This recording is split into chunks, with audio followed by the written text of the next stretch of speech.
Muy buenas tardes, es un honor estar con ustedes esta tarde y pues espero que este cierre de este simposio pues nos llevemos algo muy importante en nuestras vidas profesionales. Y bien, pues yo voy a hablar de estas tres situaciones en las que nos llevan muchos dilemas éticos y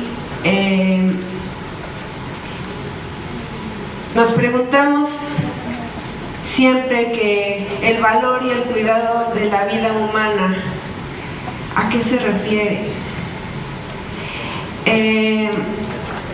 Como decía la doctora, ahora que estoy dando clases en una universidad de estudiantes de fisioterapia y nutrición,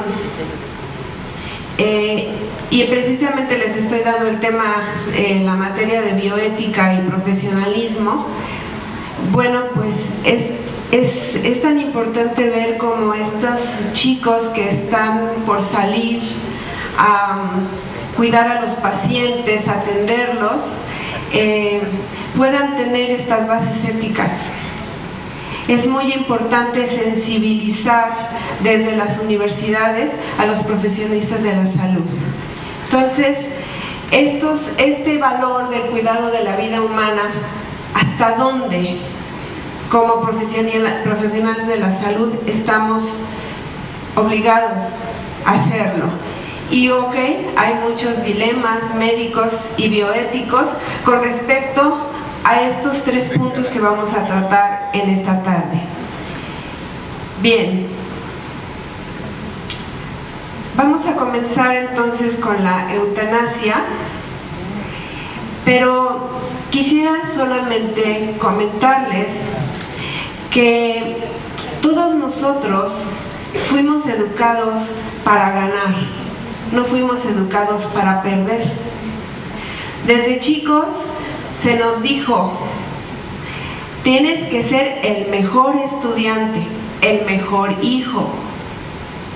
¿No es cierto? Pero si no es así, entonces ¿qué somos? Somos malos hijos, somos malos estudiantes, y todo lo que no logramos hacer que esperan otros de nosotros nos frustra y nos hace sentirnos como fracasados. Y la muerte se ve desde estos aspectos médicos a veces como un fracaso. Entonces, todos pensamos que vamos a tener un momento en nuestras vidas llamado nacimiento, y que la muerte, como experiencia primaria, la tuvimos de nuestros abuelitos, ¿no es cierto? Nosotros pensamos desde pequeñitos que nuestros abuelitos eran los viejitos arrugaditos y enfermitos, eran los que se morían. Por lo tanto, cuando nosotros vemos el final de nuestra vida, la vemos hasta que somos viejitos, y mientras no me hables de la muerte, y menos pensamos en que nos podemos enfermar. Entonces, en cualquier momento de nuestra vida podemos tener una noticia que hace un parteaguas en nuestras vidas. Cuando nos detectan una enfermedad crónico-degenerativa o mortal, como es el cáncer, entonces nosotros, de este momento que pensamos que íbamos a morir, se va a recorrer, y entonces a partir de la noticia nosotros vamos a comenzar a vivir un proceso de morir, desde que recibimos esa noticia hasta la muerte. Entonces yo en este momento quisiera hacer una metáfora de este proceso de morir con la mariposa, ¿sí? Nosotros cuando recibimos una noticia de esta magnitud, es como meternos en una crisálida, en un capullo, esa oruga que nos sentimos en ese momento por la enfermedad, por esa posible muerte que la vemos desde nuestra cultura y religión como algo terrible. nos empezamos a meter, a guardar en nosotros mismos. Y esos momentos tan difíciles en el proceso de morir, de acuerdo a las fases o etapas que la doctora Elizabeth Kubler-Ross nos enseña, desde la negación, el enojo, la frustración, la culpa, la depresión y la aceptación de la muerte, es cuando verdaderamente nosotros, al salir, podemos alcanzar una libertad, que es cuando nuestro cuerpo deja de sufrir, deja de estar enfermo.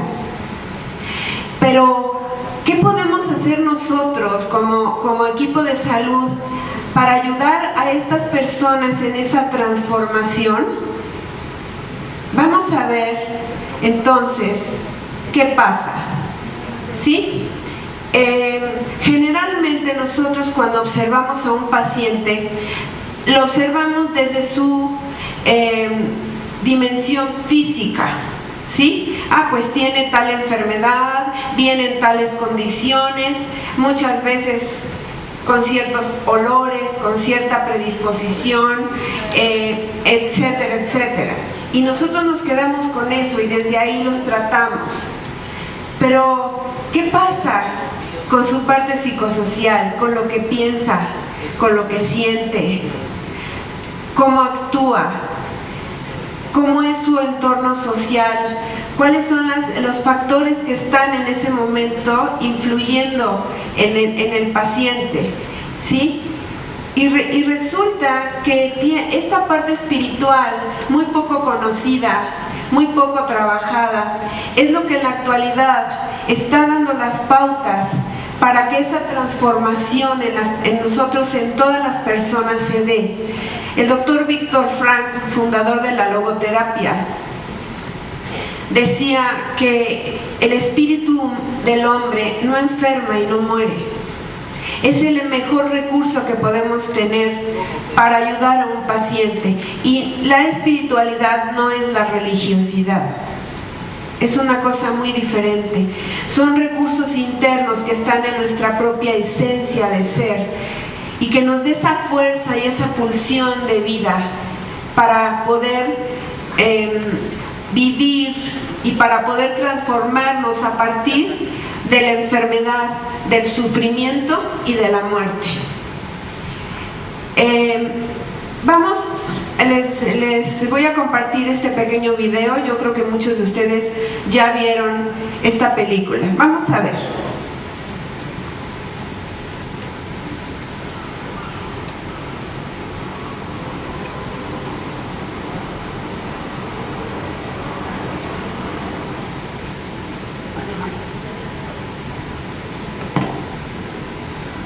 No se escucha.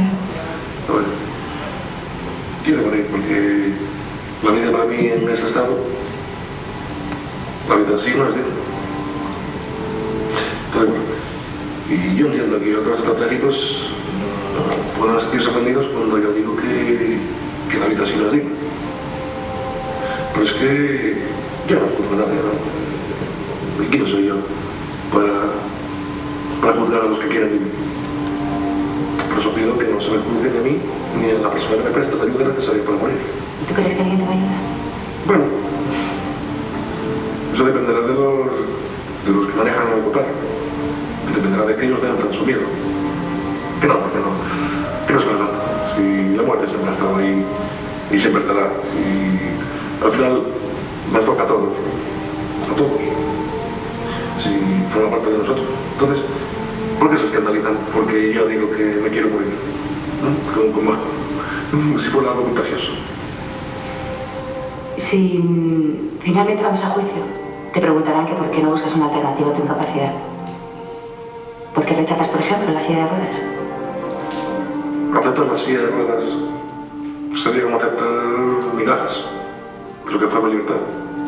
Mira, fíjate en esto. Tú estás ahí sentado, a menos de 2 metros. ¿Qué son 2 metros?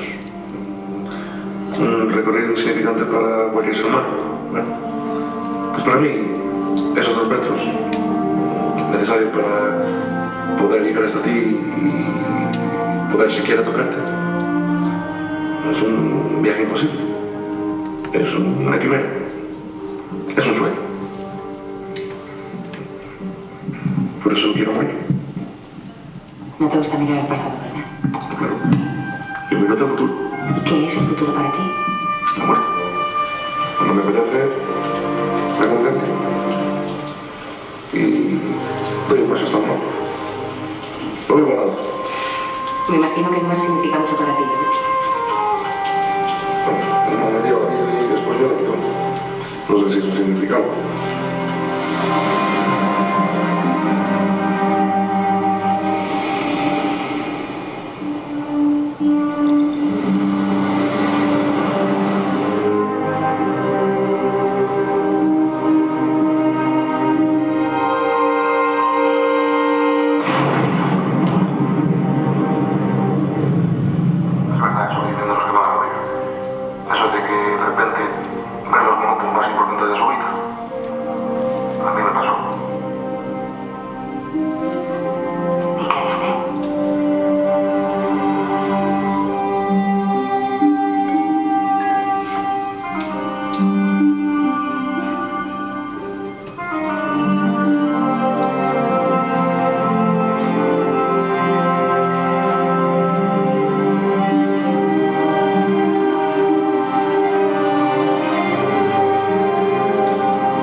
¿Me oye usted? Sí. Le oigo, Ramón, le oigo. No me oye. Le oigo, Ramón. Una libertad que elimina la vida no es libertad. Y una vida que elimina la libertad tampoco es vida. Querida Julia, ayer me fue comunicada la sentencia de la audiencia provincial. Los jueces entienden que quiera morir, pero recuerdan que auxiliarme sería un delito penalizado. En otro tiempo, esto me habría afectado mucho, sumiéndome en ese callejón sin salida, donde los días y las noches no acaban nunca.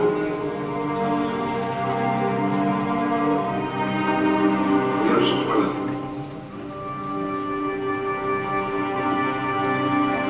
Y tú por la tenías.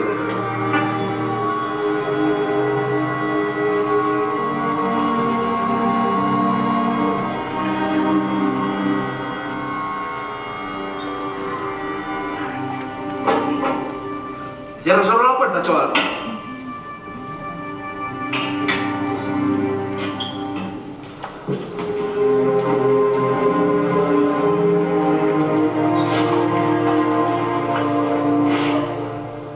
Venga, cierra.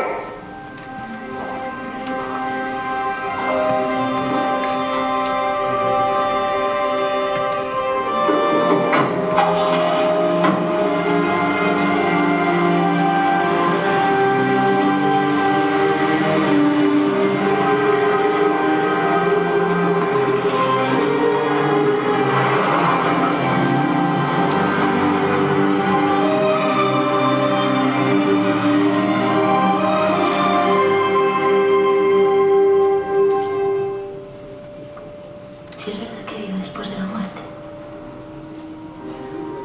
Ya sé que te va a parecer una tontería, ¿no?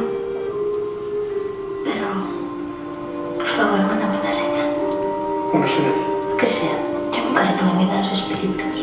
Estaré muy atenta, esperando. ¿Lo harás? Claro que sí.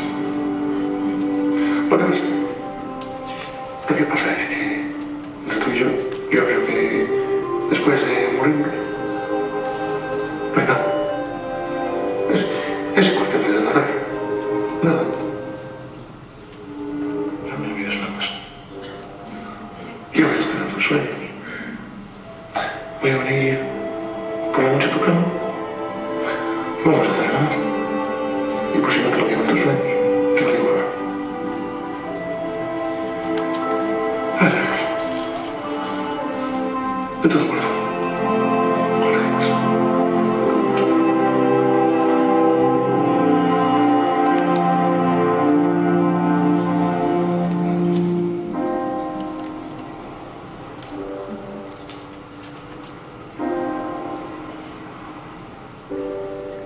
Señores jueces, autoridades políticas y religiosas, ¿qué significa para ustedes la dignidad? Sea cual sea la respuesta de sus conciencias, sepan que para mí esto no es vivir dignamente. Yo hubiera querido, al menos, morir dignamente. Hoy, cansado de la desidia institucional, me veo obligado a hacerlo a escondidas, como un criminal.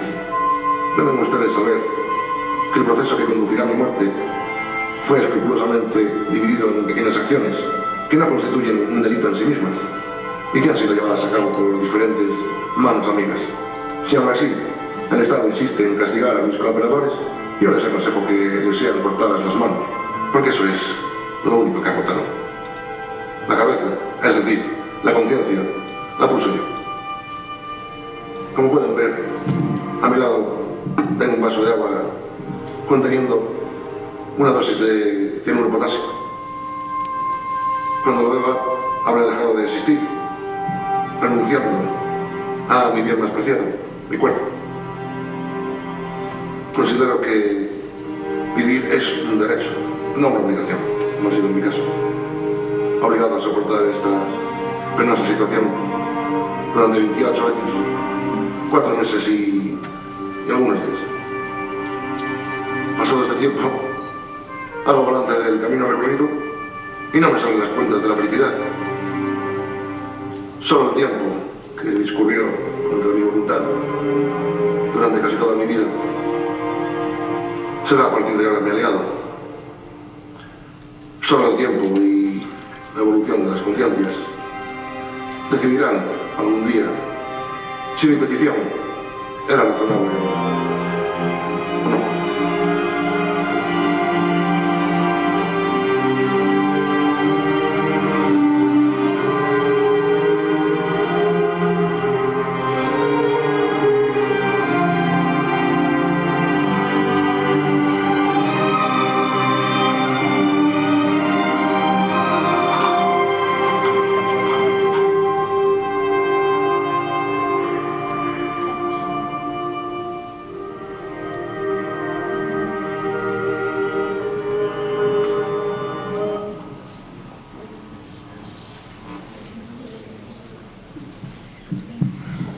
Bueno, pues algunos podrán recordar esta película, pero este es un ejemplo de lo que es la eutanasia. También se le llama suicidio asistido. Y existen dos corrientes filosóficas donde se invoca la dignidad humana. Unos son para la defensa, otros son porque están rechazando la eutanasia. La de los hombres de ciencia, basada en el conocimiento, y la de las religiones, que está basada en la fe.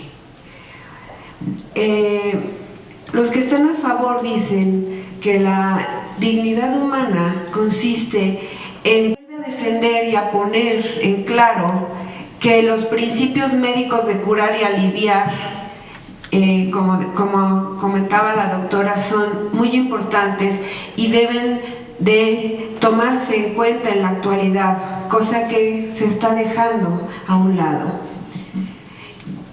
Bien, ahora la distanasia. La distanasia se conoce también como encarnizamiento terapéutico, se conoce también como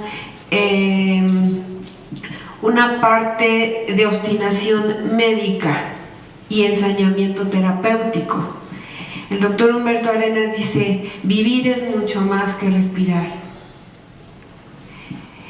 Y aquí la eutanasia se considera como una práctica médica que tiene aplicación de métodos extraordinarios y desproporcionados y que generalmente no se suministra para grandes beneficios de los pacientes. En mi trabajo tanatológico es muy común que me inviten las familias de los pacientes que están hospitalizados, quizás en terapia intensiva, y me dicen, es que nosotros no queremos que se muera, por ejemplo, mi papá, ¿sí? Mi papá de 96 años. Entonces, ahí hay que hacer mucho trabajo con la familia. Y lo primero que les pregunto es, ¿y su papá les pidió que lo trajeran al hospital? No, nos hizo prometer que quería morir en casa. Y entonces, ¿qué está pasando?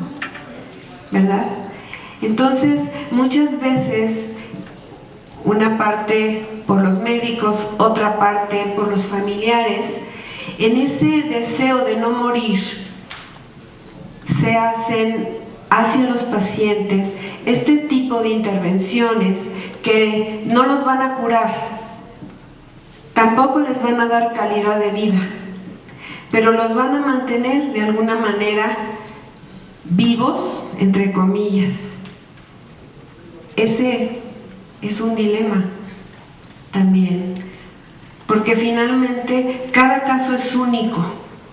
Cada caso se tiene también que, dentro de la ética médica, saber hasta dónde, ¿sí? ¿Hasta dónde y a qué precio? Son preguntas que nos hacemos, ¿sí? Porque ¿cuál es el beneficio que esperamos? Si estamos hablando de que el ser humano es una persona biopsicosocial y espiritual, ¿sí? No solamente debemos cuidar que el cuerpo esté vivo, sino cómo va a estar vivo y cómo esa persona la podemos preparar porque también la muerte es sanadora, también la muerte sana el cuerpo. Y esa es la tela más delgada, la línea más delgada en la ética. Es ese punto donde la persona, no el de la cama 306 o el paciente en investigación o mi paciente, no, o sea, la persona que está ahí, ¿qué es lo que realmente necesita en esa transformación? Porque todos vamos a morir, ¿no es cierto? Pero no sabemos cómo nos va a tocar morir. Cicely Saunders, la fundadora de los cuidados paliativos, decía: muchos prefieren morir después de jugar un partido de golf y morir quizás de un infarto. Otros prefieren morir de ancianitos dormidos en una cama. Yo prefiero morir de una enfermedad porque ella me va a dar la oportunidad de poder arreglar mis cosas y despedirme de mis seres queridos y ellos de mí. A lo mejor no todos pensamos así, ¿verdad? Y la tanatología está en este momento evolucionando hacia nuevas modalidades de muerte, como es el suicidio, el secuestro, el crimen organizado y también los levantones.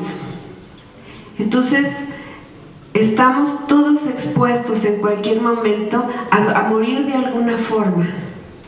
Pero cuando nos toca morir de una enfermedad, ¿hasta dónde? ¿Cómo quiero morir aunque me toque morir de una enfermedad?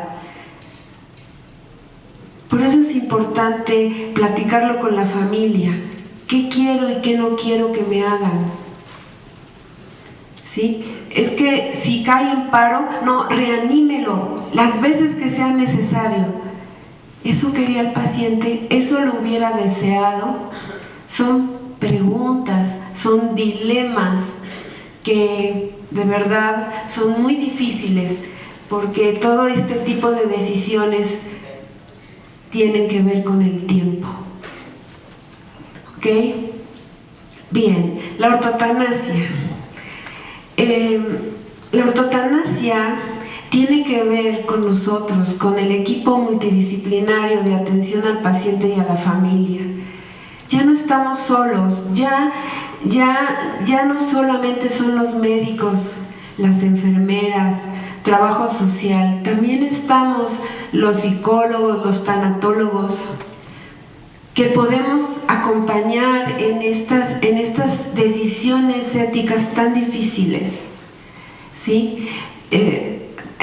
Acabo de estar con una familia que estaban muy preocupados porque, bueno, la señora ya está desahuciada, ya está inclusive en fase terminal, pero ella llevaba unas semanas sin comer y casi no bebía agua. Entonces la familia me mandó llamar para preguntarme si ya se iba a morir. Y entonces, ¿qué podría yo decirles? Muchas cosas, mas sin embargo, en el conocimiento de estos procesos, sabemos que la paciente, aunque está ya en una etapa terminal, no necesariamente se está muriendo, puede tener una fuerte depresión, porque con el cáncer hay comorbilidad con la depresión, ¿sí? Y quizás esa paciente, ¿sí?, se le está tratando como una moribunda cuando a lo mejor no es su momento, porque no tenía dolor, ¿verdad? Entonces, el equipo multidisciplinario tiene la gran oportunidad no de tener tantos dilemas, sino de tener amor a la humanidad. Viene del griego ethos, que quiere decir recto, justo, ¿sí?, conforme a la razón y que obra por buen juicio. Y aquí la actuación correcta. ¿Cuál es la actuación correcta? ¿Quién tiene la verdad? ¿Quién tiene la razón? Qué difícil, ¿verdad? Pero nosotros desde la tanatología siempre vamos a inclinarnos por el más débil. Siempre vamos a inclinarnos por aquel que se va, el que va a partir de esta vida. ¿Qué quiere? ¿Qué le gustaría? ¿Qué hubiera querido? Lo mejor posible debe de ser tratado, ¿verdad? Entonces, la intención de la ortotanasia es evitar que el paciente desesperado por su enfermedad, que muchas veces dicen, es que es su elección, es su decisión, es su libertad como ser humano si se quita o no la vida. Quizás sí, pero probablemente en el momento en que está tomando esa decisión no está realmente consciente de lo que está haciendo. Es su impotencia, es su baja tolerancia al dolor, a la muerte y a la frustración lo que lo está llevando a tomar esa decisión. Y es el trabajo de nosotros, el equipo de salud, detectar hasta dónde una persona puede aceptar que le está tocando morir de esa forma y que él tiene la elección no de quitarse la vida, porque no somos creadores de la vida, pero sí tiene la opción de decidir cómo quiere vivir esa enfermedad. Si la quiere conocer, si la quiere trabajar con él, porque el paciente no es la enfermedad lo acompaña, y poder ayudarlo a que vea eso y que no vea la enfermedad ni lejos de él ni como una amenaza. Quizás esa persona en ese proceso, desde que entra al capullo hasta que sale esa mariposa, quizá esa persona pueda tener muchas oportunidades de resolver cosas pendientes, tenga oportunidad de despedirse de sus familiares y también de dejar una trascendencia a sus seres queridos. La tanatología y los cuidados paliativos, cuando entramos en acción, cuando el médico o la medicina dice no hay nada que hacer por el paciente, en ese momento Hay muchísimo que hacer para los cuidados paliativos, la medicina paliativa y la tanatología, ¿sí? Es momento en que tenemos nosotros que trabajar con todo para que el paciente y la familia puedan vivir este proceso de la manera más humana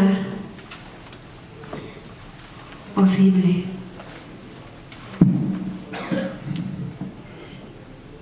Entonces, la pregunta sería, ¿la eutanasia sería un homicidio terapéutico? ¿La distanasia una obstinación terapéutica? No lo sé. Lo que sí sé es que la ortotanasia es un privilegio terapéutico. ¿Por qué privilegio? Porque los que servimos, los que trabajamos con la salud, ¿sí? Es un privilegio tener a un paciente frente a nosotros que necesita de nosotros, que necesita del cuidado. El cuidado. El cuidado es algo que se nos olvida. Solo cuidamos a lo que amamos. ¿No amamos nuestra profesión?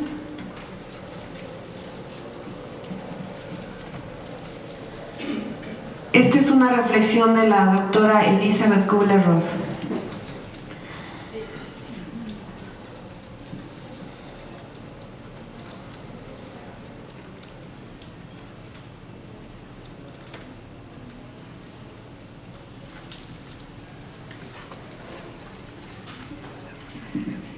Bueno, pues yo con esto termino, invitándolos a reflexionar un poco en lo que representa el ser un equipo multidisciplinario para la atención del paciente y la familia, y que la ortotanasia sea nuestra bandera ética para todos. Muchas gracias.